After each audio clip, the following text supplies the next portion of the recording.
Muitas vezes nas nossas vidas nós não sabemos muito bem acerca do nosso futuro, nós não sabemos qual emprego que nós vamos ter, nós não sabemos talvez a pessoa com quem nos casaremos, com qual idade nós devemos nos casar.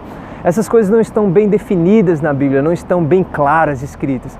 De fato, sim, a Bíblia tem escrito ali algumas coisas como, sim, que é desejo de Deus que o homem não fique só, mas que se case, de que em Cristo nós fomos criados com um propósito para realizarmos aqui nessa terra, de que em Deus todos nós temos um ministério para exercer, principalmente no que se refere ao chamado missionário. Então, muitas vezes as pessoas percebem que elas têm um chamado para ir para algum lugar, mas elas não sabem para onde ir, ou qual país ir, ou quando ir. E é nesse momento, nas nossas vidas, que entra então a oração de consagração. Essa oração de consagração é a oração que nós vamos buscar o coração de Deus, nós vamos buscar o coração do Pai para saber qual era a vontade dele para as nossas vidas. Nessa oração, sim, se encaixa perfeitamente você falar, se for da sua vontade, porque nessa oração você não tem certeza de qual é a vontade de Deus, você está buscando a vontade de Deus, você está buscando o coração de Deus. O próprio Jesus teve um momento no ministério dele que ele também não queria fazer algo no ministério dele. Ele não queria morrer lá na cruz, porque ele sabia que iria se separar do Pai. Mas então ele colocou diante de Deus, ele falou, se for da sua vontade, passa de mim esse cálice, mas não seja feita a minha vontade, mas a sua. Entende? Ele estava ali fazendo naquele momento uma oração de consagração, buscando o coração do Pai.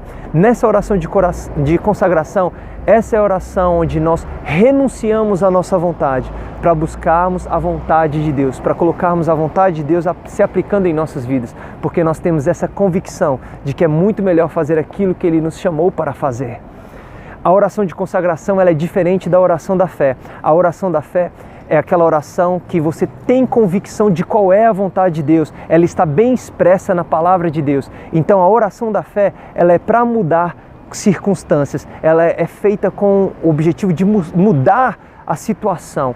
E você aplica a oração da fé com certeza, com convicção. Você declara aquela oração, porque você tem certeza do que é a vontade de Deus para a sua vida. Está expresso na palavra dele. Você ora a palavra.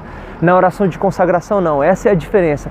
Você está ali para buscar o coração de Deus, para renunciar à sua vontade e buscar a vontade do Pai para a sua vida.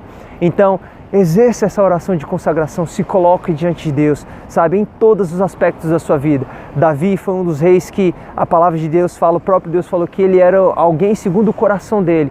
Mas sabe, uma das características do rei Davi é porque ele sempre estava com o coração consagrado ao Senhor. Em todas as batalhas, quando ele ia para as guerras, ele sempre perguntava ao Senhor, Senhor, qual é a sua vontade? Para onde eu devo ir? Como que eu devo proceder nessa circunstância? Porque nem sempre, apesar de as circunstâncias parecerem similares com outras passadas, mas talvez nós devemos tomar atitudes diferentes. E Deus ele tem a sabedoria, Ele sabe como nos dirigir, nos dá passos corretos para tomarmos decisões certas e não vacilarmos no meio da caminhada. Então, exerça a oração de consagração.